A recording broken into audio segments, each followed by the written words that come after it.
So for some reason, I was feeling the pull to go back to Helldivers 2.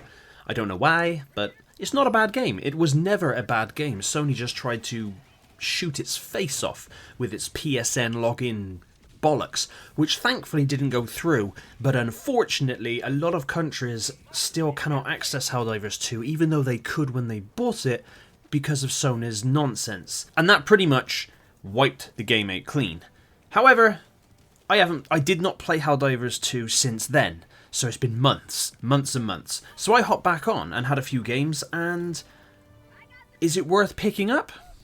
Yes, definitely so. Although I would buy it on sale, because although it's very sensibly priced at £35, unfortunately, I know it's meant to be a live service game as such, but it just gets a little iffy when it's not just cosmetics that are behind the paywall. No, their battle passes are not humongous. There's a lot of tiny ones and a really big free one. Now, if they would have already brought out another big free one for people to work towards, I think that would sweeten the deal a bit. But unfortunately, what you have is a lot of other really cool customization on your drop pod and the ship, but locked behind these little mini battle passes. But you also have weapons, and that is a bit iffy, because like Space Marine 2, for example, the only things you have to pay for is just to look a different colour and potentially have slightly different armour looks. That's it really, but everything else weapon wise will be coming to everybody for free, which in my opinion is the way it should be. And here with Helldivers 2, the gameplay is solid, the immersion is really good. There's still a lot of really cool weapons and weapon combinations that you can do, and the customization that you can do for free is still alright, it's pretty decent. The variety in the environments that you get to fight in, and going up against the automatons and the Terminid, I prefer going up against the Terminids more so than the automatons, because they're just Terminators on steroids.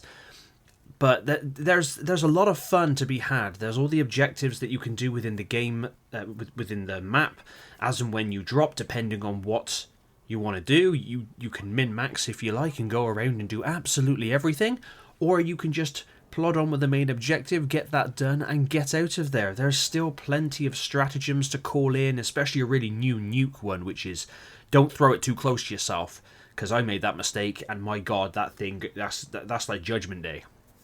It's intense and insane.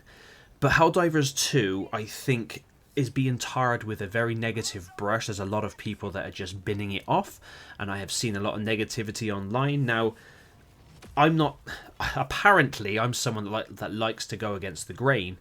Now, obviously you can only take what I say as what I say, but that's not true. I just tell the truth, whether it's popular or not. And with Helldivers 2, I still think it's a very awesome game. However, because of the amount of battle pass stuff, and there hasn't really been a lot that I can see added to the game over the last 3 months or so, 4 months, or however long it's been since I've played it last. There's new tentacle Terminid that comes out and tries to knife the crap out of you. There's a couple of other new variations on enemies that I've seen, and it all looks really cool. There's also the acid rain and the firestorms, fire tornadoes and all that, and that's all really cool. Sandstorms as well. The dynamic weather is really awesome and works really well with the lighting. And like I said, immersion wise, Helldivers 2 nails it. It still does a really damn good job.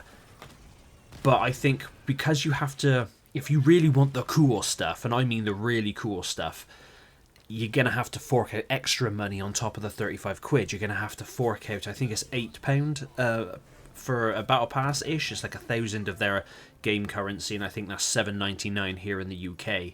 Now, you can earn it in-game, you can grind for it, but it takes a long time, because you only grab X amount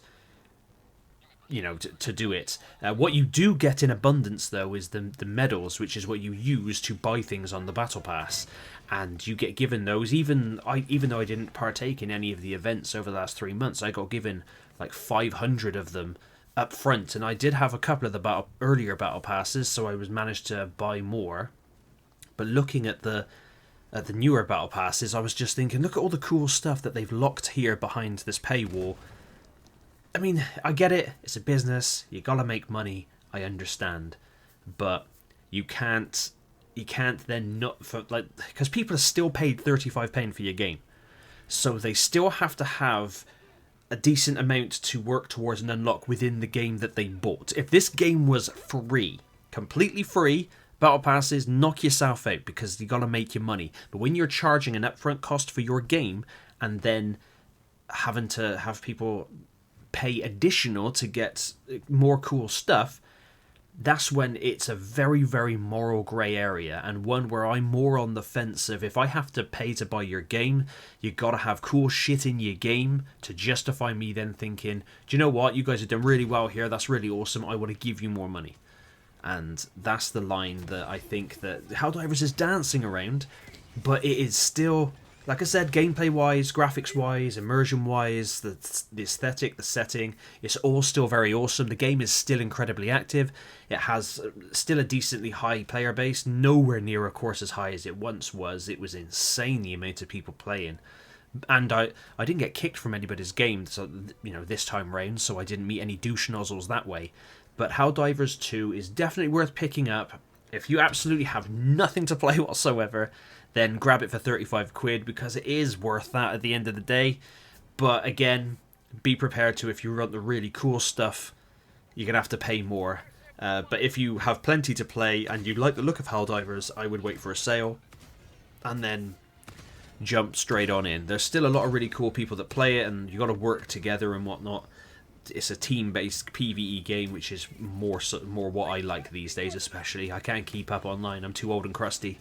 But please let me know in the comments down below if you've been playing Helldivers religiously, or if you've never checked this one out before, or if, like me, you did play it a lot and then just gave it up when Sony tried to lynch themselves. But thank you very much for watching.